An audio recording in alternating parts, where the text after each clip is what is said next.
Morning friends. તો ગઈકાલે આપણે એક્સરસાઇઝનું સોલ્યુશન જોઈ રહ્યા હતા ચેપ્ટર નંબર 2 એટોમિક સ્ટ્રક્ચર માટે. તો એની અંદર આપણે 1 થી 9 જે દાખલાઓ છે એનું સોલ્યુશન જોયું, રાઈટ. આપણે 9મા દાખલા પર અટકેલા હતા અને મેં તમને કીધું હતું કે આગળ જે છે તમે જાતે સોલ્યુશન કરશો તો તમને વધારે પ્રેક્ટિસ થશે અને તમે વધારે સોલ્યુશન સરળતાથી કરી શકશો. તો પાછું આપણે ત્યાંથી સ્ટાર્ટ કરીએ છીએ. ગણાવો ને. ઓકે. હા, તો આપણે આ દાખલો ગણી લઈએ ને પછી આગળ વધીએ, રાઈટ. ચલો, તો કહીએ છીએ ક્વેશ્ચન નંબર 9 એક્સરસાઇઝમાં આપણને મેં તમને હિન્ટ તો આપી દીધી છે કે કઈ રીતે કરવાનું છે. આપણને ફોટો ઇલેક્ટ્રિક ઇફેક્ટ માટેનું જે સૂત્ર ખબર છે એ સૂત્ર આ છે. એ સૂત્રમાં આપણે કિંમત મૂકીશું કઈ રીતે, તો આપણે આપેલી ઉર્જા, તો કે આપેલી ઉર્જા છે E અને એ કોના દ્વારા આપીએ છીએ, તો કે આ વિકિરણ દ્વારા આપીએ છીએ અને એના દ્વારા ધાતુની સપાટી પરથી ઇલેક્ટ્રોનનું ઉત્સર્જન થાય છે અને એટલા માટે ઇલેક્ટ્રોનના ઉત્સર્જન માટે જે ઉર્જા જરૂરી છે એ છે 2.13 ઇલેક્ટ્રોવોલ્ટ. હવે જો તમને યાદ હોય ને તો મેં તમને જૂલ અને ઇલેક્ટ્રોવોલ્ટનો સંબંધ લખાવેલો છે. કેમ કે આ જે ઉર્જા આપણને મળશે ને જૂલમાં મળશે, તો આપણે એને ઇલેક્ટ્રોવોલ્ટમાં કન્વર્ટ કરવું પડશે. ચાલો, સાથે સાથે આપણે જોઈએ છીએ જૂલમાં કન્વર્ટ કરો તો પણ સારું છે, કેમ કે આપણે અંતે વેગ ફાઇન્ડ કરવાનો છે. વેગ ફાઇન્ડ કરવા માટે આપણે એને જૂલમાં જ લાવવું પડશે, રાઈટ. ચાલો, તો સ્ટાર્ટ કરીએ છીએ. સૌથી પહેલા આપણે કરીશું આપાત ફોટોનની ઉર્જા, રાઈટ. ફાઇન્ડ કરીશું આપાત ફોટોનની ઉર્જા કેટલી થશે, તો કે આપણે કહી શકીએ કે આપાત ફોટોનની ઉર્જા E is equal to hc/λ. આપણને સૂત્ર યાદ છે, રાઈટ. તો આપણે આ રીતે કહી શકીએ કે hc/λ દ્વારા આપણે આને ફાઇન્ડ કરી શકીએ છીએ. ચાલો, બીજું કહીએ છીએ કે આ જે છે સેમ એમાં h અને c એ આપણને ખબર છે કેટલું છે, તો h હોય 6.626 into 10⁻34 અને c કેટલું હોય 3 into 10⁸. લેમ્બડા આપણને આપેલું છે. લેમ્બડા કેટલું છે, તો એ છે 4 into 10⁻⁻7 છે, રાઈટ. આ કપાઈ ગયું છે થોડું. 4 into 10⁻⁻7 4 into 10⁻⁻7 એ મીટરમાં જ આપેલું છે, એટલે સેમાં કન્વર્ટ કરવાની જરૂર છે નહીં. ચાલો, સાદુરૂપ આપો ફટાફટ. જેમની પાસે કેલ્ક્યુલેટર છે, આપણને જે આન્સર મળશે એ મને 10 to the power માં જોઈએ અને એ આપણને મળશે જૂલમાં. ફટાફટ ફાઇન્ડ કરો. કેટલો આવ્યો? Anyone answer?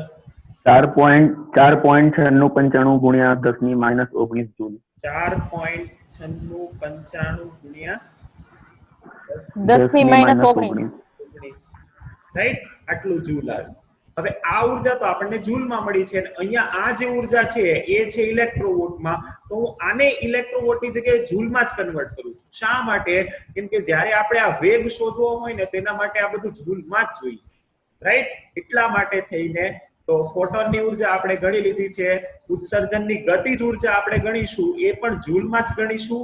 આ પણ જૂલમાં ગણીશું, આ પણ જૂલમાં ગણીશું, રાઈટ. જો અહીંયા આપેલું જ છે, તમારે ગણવાની જરૂર નથી. 1 ઇલેક્ટ્રોવોલ્ટ બરાબર આટલા જૂલ એ તમને આપેલું જ છે, એટલે એના પરથી આપણે બધું જૂલમાં જ રાખીએ છીએ, રાઈટ. જનરલી આ પ્રેક્ટિસ રાખવાની કે જેટલું પણ આપણે ગણતરી કરીએ છીએ, જે પણ આપણે કરીએ છીએ ને એ શેમાં હોવું જોઈએ, તો એ ઓલમોસ્ટ બધું કોઈ એક જ યુનિટમાં હોવું જોઈએ, રાઈટ. ચાલો, ફોટોનની ઉર્જા આપણી પાસે જૂલમાં મળી ગઈ. તો ઉત્સર્જનની ગતિજ ઉર્જા આ ટોટલ છે ગતિજ ઉર્જા, પણ એના માટે W0 ને આપણે શેમાં ફેરવવું પડશે, તો કે એને જૂલમાં ફેરવવું પડશે. તો આના પરથી આપણે ફેરવી શકીએ. તો આપણે કરીએ છીએ કે ધાતુનું કાર્ય વિધેય વર્ક ફંક્શન, ધાતુનું કાર્ય વિધેય જૂલમાં મેળવવાનું છે, એટલે એ થશે W0 is equal to કેટલું થશે, તો કેટલા ઇલેક્ટ્રોવોલ્ટ. તો જો હવે હું ત્રિરાશિપદ મૂકતો નથી, બધી જગ્યાએ આપણે છે ને બધા સ્ટેપ લખશું ને તો એટલું લાંબુ થશે ને કે વાત જવા. એટલે બધી જગ્યાએ બધું લખવાનું નહીં, રાઈટ. ડાયરેક્ટ સમજી લેવાનું કે અહીંયા શું છે, તો કે 1 ઇલેક્ટ્રોવોલ્ટ બરાબર આટલા જૂલ. તો 2.13 ઇલેક્ટ્રોવોલ્ટ બરાબર કેટલા, તો કે 2.13 into 1.6 into 10⁻⁻90, રાઈટ. એટલે ડાયરેક્ટ જ સ્ટેપ લખું છું, હું આખે ને આખું લખતો નથી. જો તમને ના સમજાતું હોય તો તમે આખું લખી શકો છો, કોઈ વાંધો નહીં, ફાઇન. ચાલો, તો હું ડાયરેક્ટ લખું કે 2.13 into 1.6 into 10 raised to minus 19 joule. જો તમે 1.602 લખો તોય વાંધો નહીં, 1.6 લખો કોઈ ખોટું નથી. ચાલો તો આનું કરો સાદુરૂપ આપો, કેટલું આવશે આ વર્ક ફંક્શન? ફટાફટ 3.408 ગુણ્યા 10 ની માઇનસ 19. ફરીથી ડેનિશા. 3.41 ગુણ્યા 10 ની માઇનસ 19. 3.41 ગુણ્યા 10 ની માઇનસ 19 ઘાત જૂલ. રાઈટ, આટલા જૂલ આવશે. તો આપણને આ મળી ગયું છે, આ મળી ગયું છે, બંને 10 ની માઇનસ 19 ઘાતમાં છે, કાર્ય બંને મળી ગયા છે. તો આમાં આપણે સૂત્ર મૂકીએ તો કાઇનેટિક એનર્જી મળે. તો કાઇનેટિક એનર્જી કઈ રીતે થાય? તો કે ઉત્સર્જિત થતા ઇલેક્ટ્રોનની ગતિજ ઊર્જા કેટલી થાય? તો ગતિજ ઊર્જા થાય ઇઝ ઇક્વલ ટુ હોય ke. તો આપણી પાસે સૂત્ર છે E is equal two W0 plus ke, kinetic energy. તો કાઇનેટિક એનર્જી ને આપણે કરતા બનાવીએ તો kinetic energy is equal two E minus W0. E કેટલું હતું? તો કે E હતું 4.9695 into 10 raised to minus 19 minus W0 હમણાં આપણે કીધું 3.41 into 10 raised to minus 19. ચલો ફાઇન્ડ કરો કેટલા આવે છે. તો આ તમને આન્સર મળશે into 10 to the power minus 19 માં, રાઈટ, જૂલમાં. ચલો ફટાફટ કરો કેટલા આવશે. તો આ આવવું જોઈએ 1.55 હવે એટલા ફાઇન્ડ કરો ફટાફટ, તમારી પાસે કેલ્ક્યુલેટર હશે. તો કાઇનેટિક એનર્જી મળી ગઈ. કાઇનેટિક એનર્જી મળી જાય તો ઉત્સર્જિત થતા ઇલેક્ટ્રોનનો વેગ મળી જાય.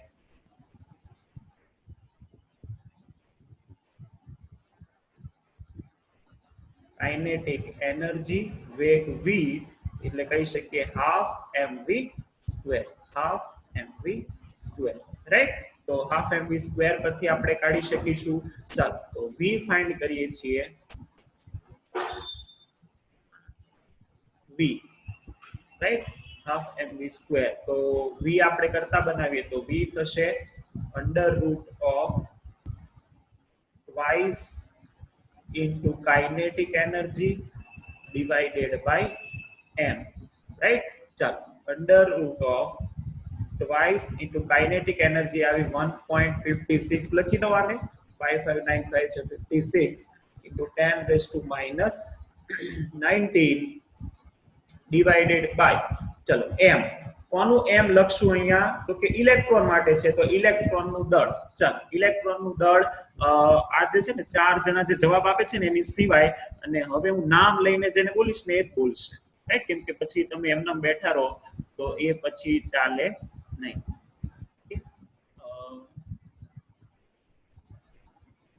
રૂપાલી પાટીલ. રૂપાલી પાટીલ બેટા, ઇલેક્ટ્રોન નું દળ કેટલું થાય? તમારી પાસે બુક હોય ને તો બુકમાં પણ લખેલું હશે, મેં અગાઉ પણ લખાડેલું છે, જોઈને જવાબ આપો ફટાફટ. ઇલેક્ટ્રોન નું દળ ફટાફટ.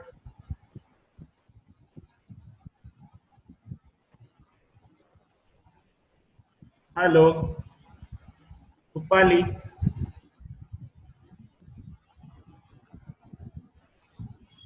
હાલો, I think she is not there.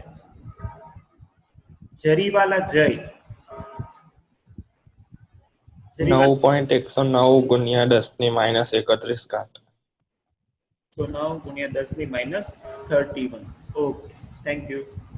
ચાલો તો આ આપણે કીધું કે થવું જોઈએ. ચલો સાદુરૂપ આપો જોઈએ, રાઈટ. વર્ગમૂળ કાઢીને સાદુરૂપ આપો આખે નાખું તો તમને આ મળવું જોઈએ. શું આ મળવું જોઈએ? વેગ. અને એ વેગ આવશે અરાઉન્ડ. ચલો સાદુરૂપ આપો ફટાફટ. કેલ્ક્યુલેટર હશે તમારી પાસે. ગુણાકાર કરો, ભાગાકાર કરો અને રૂટ કાઢો ફટાફટ.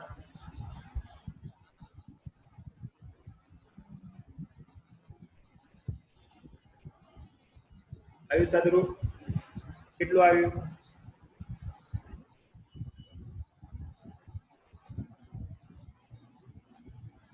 આ આવશે nearly about 5.84 into 10 raised to 5 meter per second. I hope so, right? એટલું આવવું જોઈએ. સર 0.5 5855 ગુણ્યા 10 ની 6. હા 0.5855 એટલે તમે એને 10 એક ઘાત અંદર મલ્ટીપ્લાય કરશો એટલે આવી જશે. Okay yes.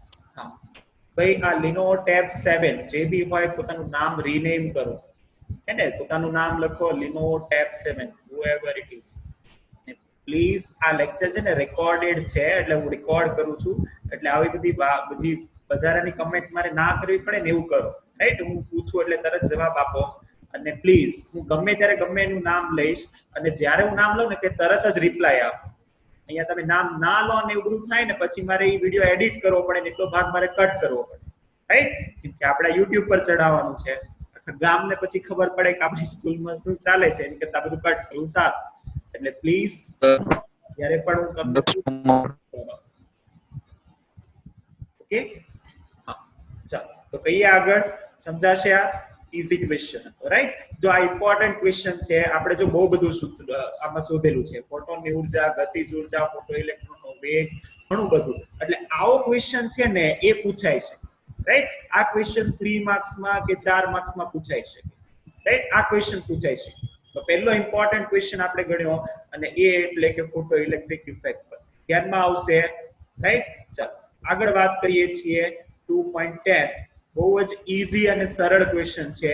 ચાલો હવે હું એક નાનકડો ક્વેશ્ચન તમને પૂછીશ પહેલા, અને તમારે એનો જવાબ આપવાનો છે, અને તમારે કહેવાનું છે કે એનો મતલબ શું થાય, રાઈટ. કોઈ પણનું આયનીકરણ એટલે શું? ત્યાં સુધી હું આ ડેટા લખી દઉં અહીંયા જે આપણને આપેલો છે, રાઈટ. આપણને આપેલું છે ગિવન ડેટામાં lambda is equal to 242 into 10⁻⁹ metre. હા આયનીકરણ એટલે શું? ફટાફટ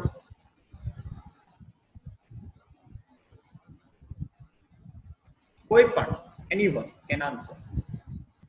આયનીકરણ ફટાફટ. આયનોની આપ-લે. નો નો નો નો, ઇલેક્ટ્રોનની આપ-લે ના થાય. ઇલેક્ટ્રોનનું દૂર થવું.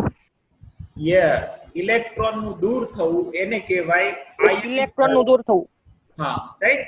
એટલે એક પરમાણુમાંથી ઇલેક્ટ્રોન દૂર થાય તો એને કહેવાય પરમાણુનું આયનીકરણ, બરાબર. એક પરમાણુની અંદરથી આપણે ઇલેક્ટ્રોનને દૂર કરીએ છીએ તો એ થશે પરમાણુનું આયનીકરણ. પણ જુઓ આપણને શું પૂછેલું છે? આપણને આયનીકરણ ઉર્જા જ પૂછેલી છે. હવે આપણને ઉર્જા તો શોધતા આવે તો આમ આવડે જ. આપણને ઊંઘમાંથી ઉઠાડીને પૂછે ને કે લેમ્બડા આપેલું છે, ઉર્જાનું સૂત્ર બોલો, તો શું થાય? તો આપણને હવે તો આવડવું જોઈએ કે hc/લેમ્બડા, રાઈટ. સીધું જ આપણને આવડશે, ગમે ત્યારે પૂછે કે hc/લેમ્બડા.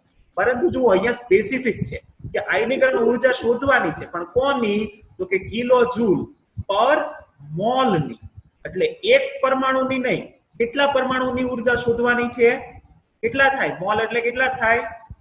6.022 ગુણ્યા 10⁻23 ઘાત. એટલે આપણે એક પરમાણુની આ જે ઉર્જા મળશે ને એ થશે એક સોડિયમ પરમાણુમાંથી ઇલેક્ટ્રોન દૂર કરવા માટે આપવી પડતી ઉર્જા, એટલે કે આયનીકરણ ઉર્જા. અને એને આપણે 6.022 ગુણ્યા 10 મોલ વડે મલ્ટીપ્લાય કરશું એટલે થશે કિલો જૂલ પર મોલમાં. જૂલ પર મોલમાં અને કિલોમાં આપણે ફેરવી દઈશું. ફાઇન. ચાલો તો આપણે કહીએ છીએ સોડિયમના એક પરમાણુમાંથી ઇલેક્ટ્રોન દૂર કરવા, મ્યુટ કરી દો, આપવી પડતી ઉર્જા ઇક્વલ ટુ hc/લેમ્બડા, રાઈટ. તો એક પરમાણુ માટે E કેટલું થશે? ચાલો E થશે 6.626 into 10⁻⁻34 into 3 into 10⁸ divided by lambda. ચાલો લેમ્બડા કેટલું થશે? લેમ્બડા આપણને આપી દીધું છે 242 into 10⁻⁹. આન્સર ફટાફટ કેલ્ક્યુલેશન કરો, આન્સર કાઢો ફટાફટ.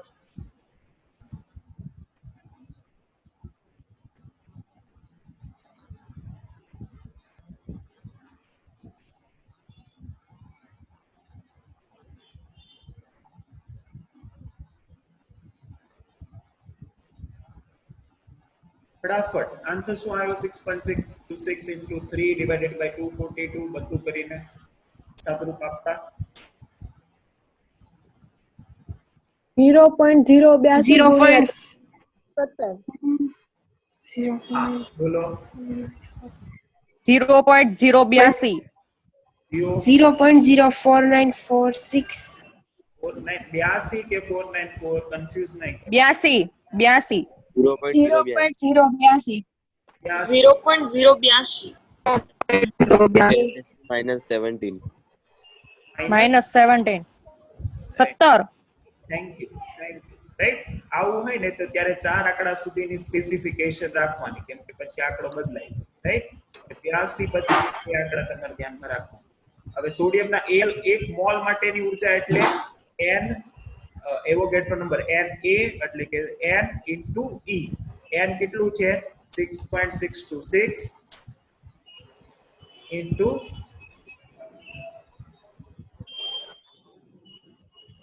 6.626 into 10 raised to Na એટલે 6.022 right. 6.022 into 10 raised to 23 into 0.082 into 10 raised to -70. તો આ તમને મળશે જૂલ પર મોલ માં ઊર્જા રાઈટ. આ તમને મળ્યું જૂલ પર મોલ. ફાઇન્ડ કરો ફટાફટ.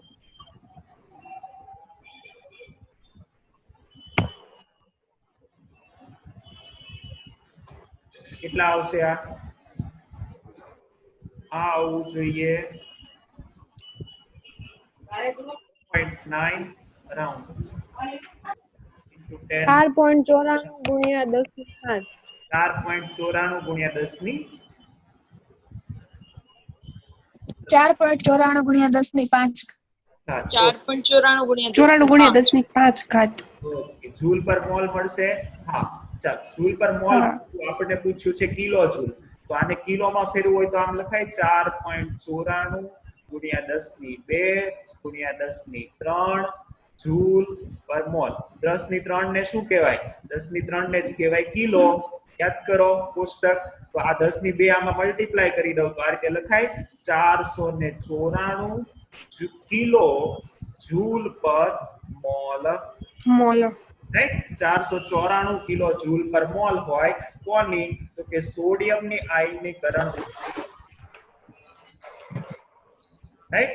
આ પૂછી શકે છે, યાદ રાખીશું કઈ રીતે આપણે કર્યું. રાઈટ. બહુ ઈઝી છે, તમને આવડશે. ઓકે તમે હોશિયાર છો.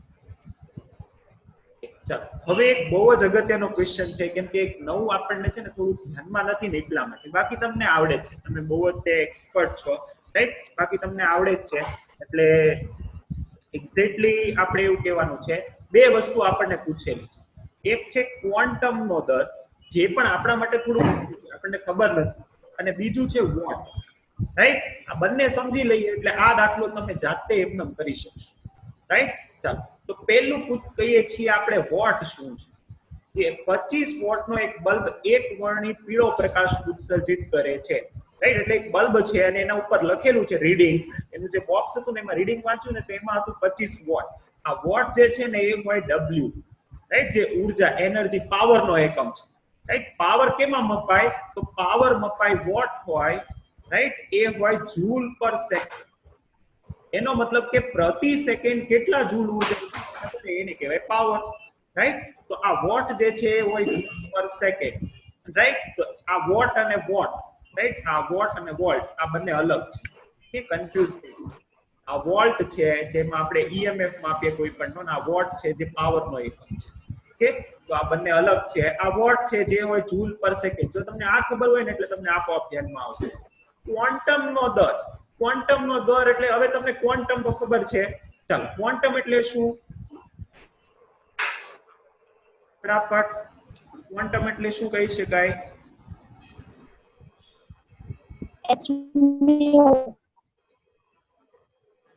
hmu અથવા તો એમ કહી શકાય કે એનર્જીનું નાનામાં નાનું પેકેટ. રાઈટ. ક્વોન્ટમ તમને ખબર છે એનર્જીનું પેકેટ hmu. હા બરાબર છે. hmu અથવા તો hc/λ એને કહેવાય ક્વોન્ટમ. એનો મતલબ પ્રતિ સેકન્ડ. દર એટલે કે પ્રતિ સેકન્ડ જેટલા ક્વોન્ટમ ઉત્સર્જિત થતા ક્વોન્ટમની સંખ્યા એને કહેવાય ક્વોન્ટમનો દર. રાઈટ. પ્રતિ સેકન્ડ ઉત્સર્જિત થતા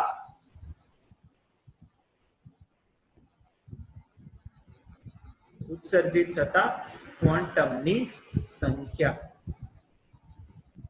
જો હવે પ્રતિ સેકન્ડ આપણને ક્વોન્ટમની સંખ્યા નથી આપેલું, પણ શું આપેલું છે?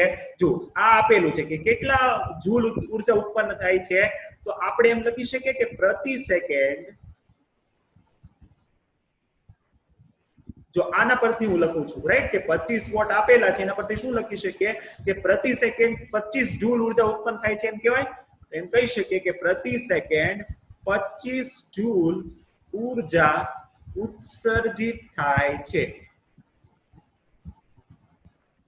રાઈટ, તો આપણે હવે શું ગણવાનું? તો આપણે પ્રતિ સેકન્ડ આટલી ઉર્જા મળે છે, તો આપણે આટલું ગણી લેવાનું કે આમાં કેટલા ક્વોન્ટમ હોય. રાઈટ, આમાં કેટલા hν ભેગા થાય ત્યારે 25 જૂલ બનાવે, એને કહેવાય ક્વોન્ટમનો દર. રાઈટ, કેમ કે પ્રતિ સેકન્ડ 25 જૂલ મળે છે, તો 25 જૂલ ઉર્જા કેટલા ક્વોન્ટમ ઉત્પન્ન કરે? એ ક્વોન્ટમની સંખ્યા શું થશે? પ્રતિ સેકન્ડ ઉત્સર્જિત થતા ક્વોન્ટમની સંખ્યા. રાઈટ, એટલે આપણે શું કર્યું? જો આપણને એવું ફાઇન્ડ કરવું હતું પ્રતિ સેકન્ડ ક્વોન્ટમ. પ્રતિ સેકન્ડ જેટલા ક્વોન્ટમ હશે ને, જેટલા ક્વોન્ટમ ઉત્સર્જિત થતા હશે એ ધારો કે n હશે, અને એની n ની જે ટોટલ ઉર્જા હશે એ ટોટલ ઉર્જા આપણને આપેલી છે 25 જૂલ. રાઈટ, 25 જૂલ પર સેકન્ડ. એટલે આપણે શું કરવાનું? hc/λ. જો હવે તરંગ લંબાઈ આપણને આપી દીધી છે માઇક્રોમીટર. રાઈટ, તરંગ લંબાઈ આપેલી છે, તો તમને એક ક્વોન્ટમની ઉર્જા મળે તો તમે એને n વડે મલ્ટીપ્લાય કરી દો કે કેટલા હોય ત્યારે એ થાય. તો આપણે કહી શકીએ કે n ક્વોન્ટમ શું કરે છે? તો કે n ક્વોન્ટમ મળીને 25 જૂલ ઉર્જા ઉત્પન્ન કરે. રાઈટ, તો આપણે એમ કહી શકીએ કે 25 joule is equal two n hc/λ. Right, આ એક ક્વોન્ટમની ઉર્જા છે, એક ક્વોન્ટમની ઉર્જા. હવે તમને આવડે. રાઈટ, હવે બધું તમને આવડે છે. હવે n ફાઇન્ડ કરી લેશો. રાઈટ, મુખ્ય એ હતું કે આપણને જે નથી ખબર ને એ આ બે વસ્તુ હતી, વોટ અને ક્વોન્ટમનો દર. હવે તમને આવડે. કિંમત મૂકો, સાદુરૂપ આપો. રાઈટ, h ની જગ્યાએ મૂકો 626 into 10⁻34, c ની જગ્યાએ મૂકો 3 into 10⁸ divided by. રાઈટ, હવે અત્યારે છે ને હું જેનું નામ લઉં ને એ મને કેલ્ક્યુલેશન, તો કેલ્ક્યુલેટર વાપરતા તો તમને આવડવું જ જોઈએ. રાઈટ, હવે અત્યારે હું જેનું નામ લઉં ને એ મને કહેશે. ભલે આપણે આપવું છે ને આપણે પછી કટ કરીને કરી દઈશું. હું જેનું નામ લઉં ને એને મને જવાબ આપવાનો છે. P12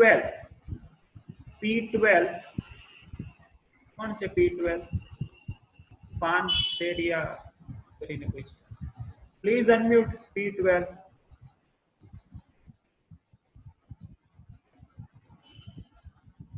P12 Panseriya I think Sunny છે. હા, કેલ્ક્યુલેટર છે સન્ની. તો આનું સાદુરૂપ આપીને n કેટલું થાય કહો. n is equal to, right, n find કરો ફટાફટ. 25 ગુણ્યા 0.57 into 10⁻6 divided by 6.626 into 10⁻34. Hello Sunny, અવાજ આવે છે? યસ ઓર નો? સાદુરૂપ આપવો જોઈએ.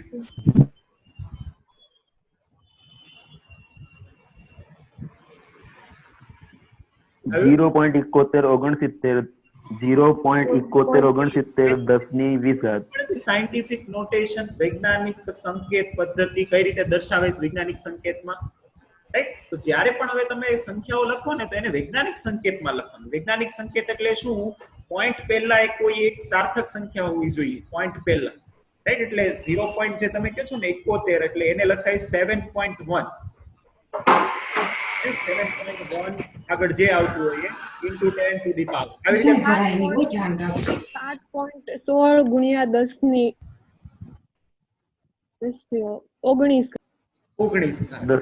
ઘાત.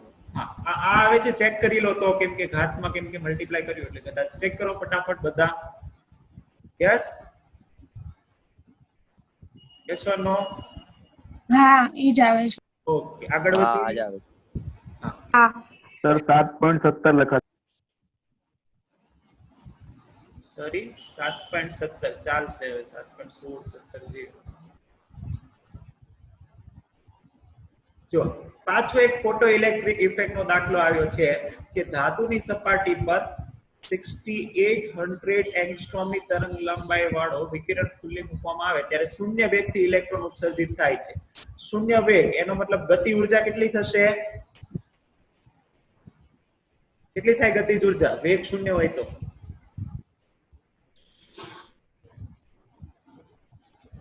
કેટલી થાય?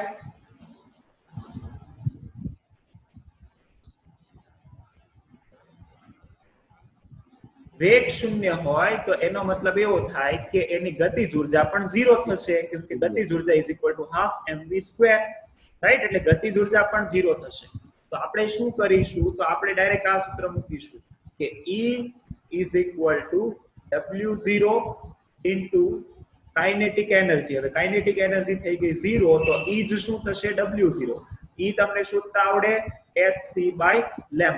W0 વર્ક ફંક્શન કઈ રીતે ગણશો? જો પહેલું તમને મળશે વર્ક ફંક્શન મળી જાય આ રીતે, રાઈટ? આ સૂત્રથી તમને વર્ક ફંક્શન મળશે. હવે આ તમારે જાતે ગણવાનું છે હોમવર્ક. W0 મળી જાય પછી તમારે શું કરવાનું છે? દહેલીજ આવૃત્તિ. તો દહેલીજ આવૃત્તિ માટે શું મૂકવાનું કે W0 is equal two h μ0. આ કિંમત જે મળી ગઈ હોય એ અહીંયા મૂકવાની અને W0 μ0 શોધવાનું, right?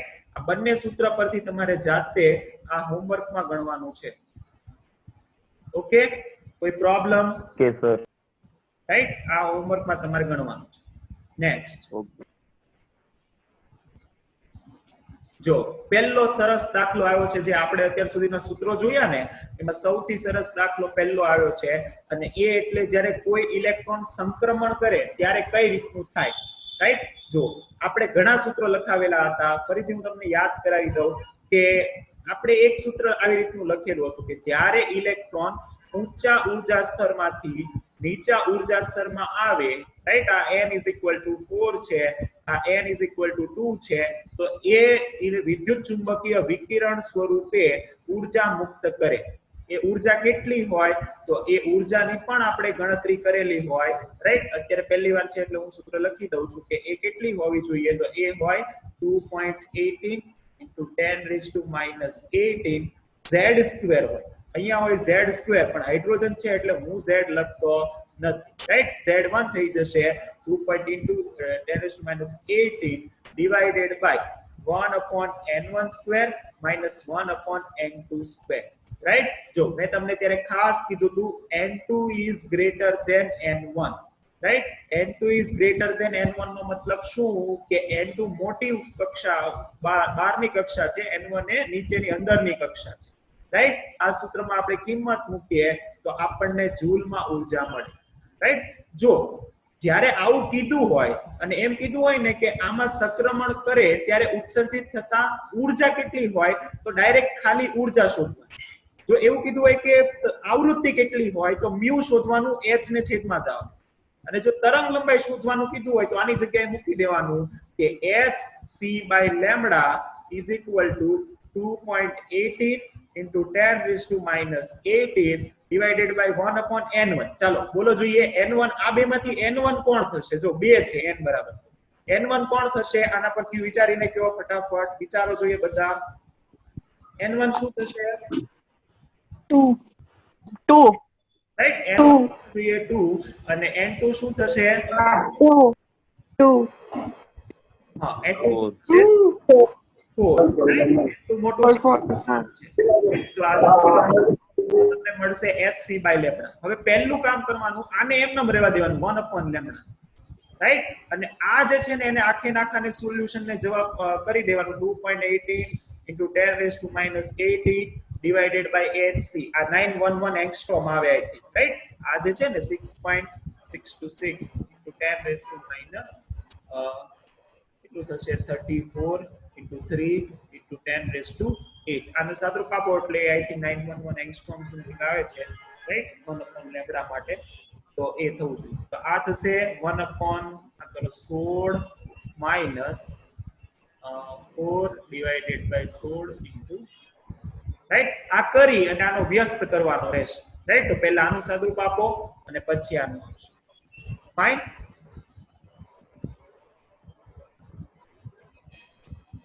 Anything in the chat section? Okay, આનું સાદુરૂપ આપો જોઈએ ફટાફટ.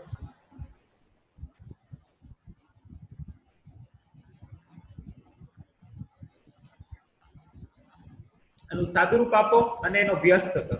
રાઈટ, સાદુરૂપ આપો એનો વ્યસ્ત કરો એટલે તમને અહીંયા મળશે શું? પહેલા તમને મળશે અહીંયા 1/λ અને એનો વ્યસ્ત કરતો એટલે તમે એમને લેમ્ડા મળશે. રાઈટ, આનું સાદુરૂપ આપો. પહેલા આનું આપો, પછી આ 12/16 × 4 એનું આપો, બધું કરીને આ જે ફાઇનલ આવે એ કહો ફટાફટ. કેટલું આવવું જોઈએ?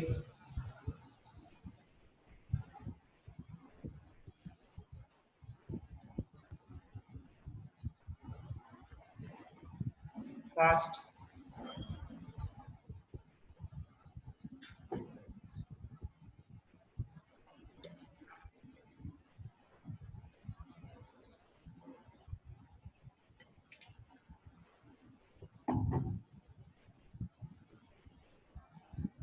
એટલી બધી કેમ વાર લાગે છે? સાદુરૂપ ઘરેથી આવજો. રાઈટ, નેક્સ્ટ જુઓ. સેમ એવો એક દાખલો છે. રાઈટ, હવે આયનીકરણ છે ને એ આપણે કીધું હતું કે ઇલેક્ટ્રોનને દૂર કરવું. રાઈટ, ઇલેક્ટ્રોનને દૂર કરવો ને એને કહેવાય આયનીકરણ. હવે ઇલેક્ટ્રોન દૂર કરવો એટલે શું? તો એનો મતલબ થાય કે ઇલેક્ટ્રોન હતો એની ધરા અવસ્થા એટલે કે n = 1 માં અને ત્યાંથી એને n = ∞ માં પહોંચાડવો, આને કહેવાય ઇલેક્ટ્રોનને દૂર કરવું. રાઈટ, અહીંયા હતો અહીંયા પહોંચાડવો, એના માટે આપણે ઉર્જા બહારથી આપવી પડે hν સ્વરૂપ. રાઈટ, આને કહેવાય આયનીકરણ. પરંતુ જો આપણને એક સ્પેશિયલ કેસ આપેલો છે કે જો n = 5 માં હોય તો, રાઈટ, n = 1 માં નથી, એ છે એની ધરા અવસ્થા કરતા ઉપરની અવસ્થામાં અને એ એટલે n = 5. તો 5 માંથી આયનીકરણ કરવું હોય તો એને કેટલી ઉર્જા જોઈએ? અને બીજું કે એની હાઇડ્રોજન પરમાણુની આયનીકરણ એન્થાલ્પી સાથે કમ્પેર કરવાની છે. રાઈટ, તો આપણે પહેલા ગણીશું આયનીકરણ. હવે આયનીકરણ એન્થાલ્પી એટલે આપણે kJ/mol માં ગણવી પડે. રાઈટ, એટલે આપણે એક પરમાણુ માટે ગણીએ છીએ, આપણે kJ/mol માં નથી ગણતા. રાઈટ, એક મોલ માટે નથી ગણતા, આપણે એક પરમાણુ માટે ગણીને કમ્પેર કરીશું. રાઈટ, કેમ કે આપણે કમ્પેર કરવું હોય તો એક પરમાણુ માટે કરીએ કે 1000 માટે કરીએ કે 6.022 × 10⁻23 માટે કરીએ, સરખું. તો આપણે પહેલા આના માટે શોધીશું એક ઉર્જા. રાઈટ, એને આપણે કહીશું E1, પછી આના માટે શોધીશું એ થશે E2. બંને આયનીકરણ જ છે. રાઈટ, અને બંને આયનીકરણ માટે આપણે શું ફાઇન્ડ કરીશું કે કેટલી ઉર્જા છે અને બંનેમાં તફાવત શું આવે છે. તો ઉર્જા મેં તમને કીધું હતું કે શું કરવાનું, તો કે આપણને એટલું ખબર છે કે ઉર્જા જ્યારે પણ આવે ને તો આવું સૂત્ર આવે. રાઈટ, hν હોય કે hc/λ હોય 2.18 × 10⁻18 z², z હાઇડ્રોજન છે એટલે z લખતો નથી, z² × 1/n1² - 1/n2². હવે કોઈ પણ સંજોગોમાં તમે ઉર્જા આપતા હોય કે લેતા હોય ફરક નથી પડતો, આ ઓલવેઝ ટ્રુ છે. n1 is always greater than n2. એનો મતલબ કે n1 એ વધારે છે, n2 ઓછું છે. હવે ચાલો વિચારીને મને કહો કે જો આપણે આ સંક્રાંતિ માટે વાત કરતા હોઈએ તો n1 શું થાય અને n2 શું થાય? ચાલો પહેલા બોલો જોઈએ n1 શું થશે?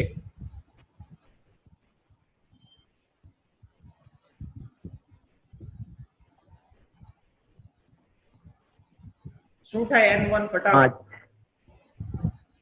શું થશે? 5. યસ 5. રાઈટ, અને n2 શું થશે?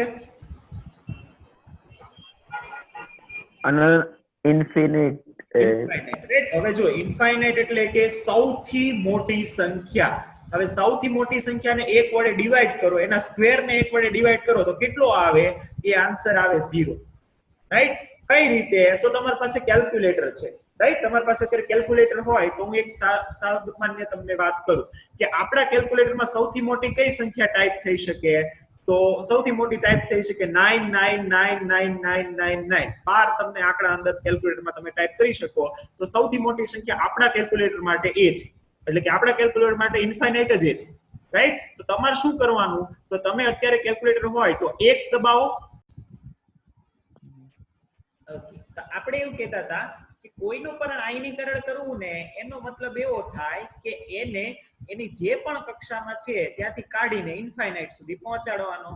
ઇન્ફાઇનાઇટ સુધી પહોંચાડવા માટે જેટલી ઉર્જા આપણે બહારથી આપવી પડે એ ઉર્જા કોઈ પણ સ્વરૂપે આપણે આપતા હોઈએ એ ઉર્જા આપણે આપવી પડે, રાઈટ? h મ્યુ સ્વરૂપે કે h c બાય લેમ્બડા સ્વરૂપે જે સ્વરૂપે આપે.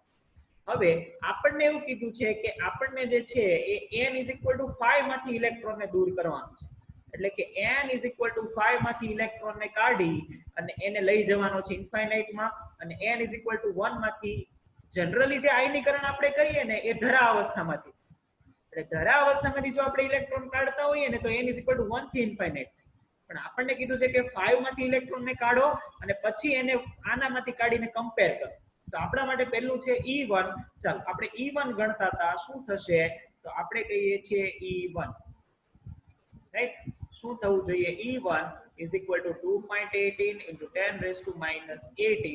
હવે જો આ બે છે ને મારે કમ્પેર કરવા માટે હું આને એમનેમ જ RH રવા દઈશ. આને છે ને રીડબર્ગ કોન્સ્ટન્ટ પણ કહેવાય છે, તો આને RH જ આપણે રહેવા દઈશું, રાઈટ? તો આ થશે RH ઇન્ટુ આ થશે 1/5 એટલે 1/25, રાઈટ? ઇન્ફાઇનાઇટ તો મેં તમને કીધું હતું કે ઇન્ફાઇનાઇટ કઈ રીતે ફાઇન્ડ કરશો. તો તમારી પાસે કેલ્ક્યુલેટર છે, કેલ્ક્યુલેટરમાં 1 ટાઈપ કરો, રાઈટ? 1 ટાઈપ કરીને ડિવાઇડેડ બાય કરો અને સૌથી મોટી સંખ્યા જે છે ને ટાઈપ થાય જાય કરો.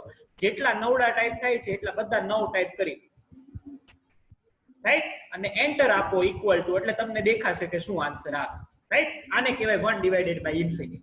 તો 1/∞ કરશો એટલે 0 આવશે. તમે ચેક કરી લો તમારા કેલ્ક્યુલેટરમાં. તો આ થવું જોઈએ 0, એનો મતલબ 1/∞ = 0, તો આ થશે 1/25. તો કહી શકાય કે E1 આવશે આપણી પાસે RH/25. હવે જો મેં તમને કીધું કે આયનીકરણ એન્થાલ્પી છે ને કિલો જૂલ પર મોલમાં મપાય અથવા તો જૂલ પર મોલમાં મપાય. તો એ કઈ રીતે હોય? તો એને મોલ વડે મલ્ટીપ્લાય કરી દો. તો મોલ વડે મલ્ટીપ્લાય કરવા આપણે શું કરશું? તો મોલ વડે મલ્ટીપ્લાય કરવા Na વડે મલ્ટીપ્લાય કરે એવોગેડ્રો નંબર વડે. તો Na × RH/25, રાઈટ? આ કહી શકાય. હેલો, હા, અત્યારે લેક્ચર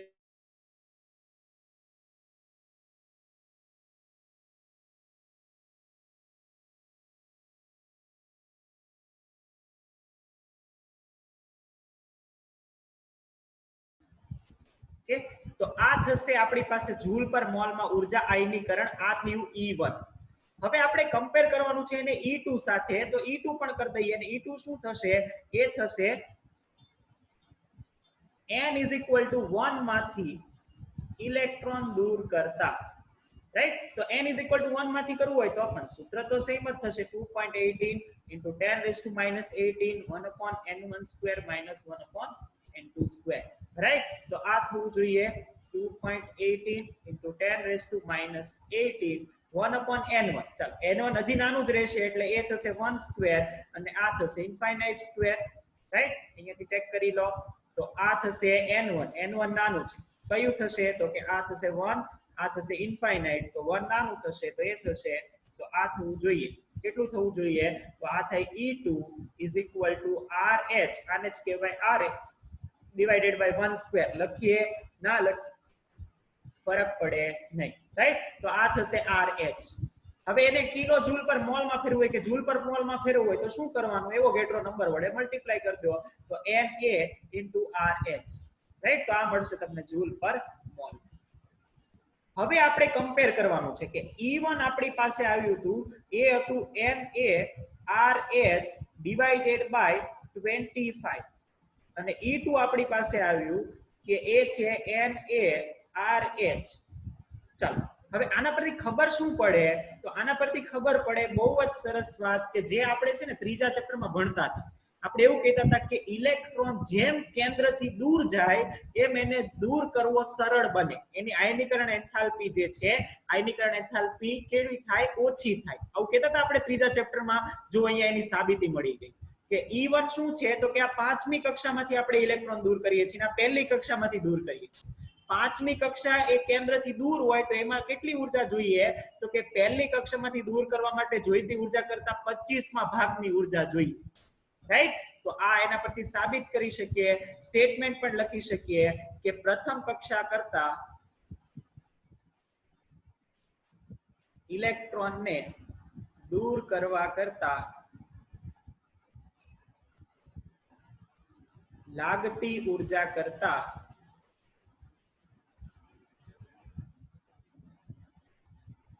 પચીસમાં ભાગની ઉર્જા જોઈએ. હાજી, what is this arrow? Thank you. Right? ચલો, તો આ થશે. હવે આઈ થિંક 12 માળાના લેક્ચર હમણાં સ્ટાર્ટ થશે, તો તમારે બી લેક્ચર હશે. તો આજે આપણે અહીંયા સુધી રાખીએ છીએ કે જેમાં આપણે આજે છે એની વાત કરી. આ થયો ક્વેશ્ચન નંબર, કેટલા ક્વેશ્ચન થયા? 14માં ક્વેશ્ચન થયા. હવે કેટલાક હું તમને છે ને હોમવર્કમાં આપું છું, એ બધા તમારે ટ્રાય કરવાના છે.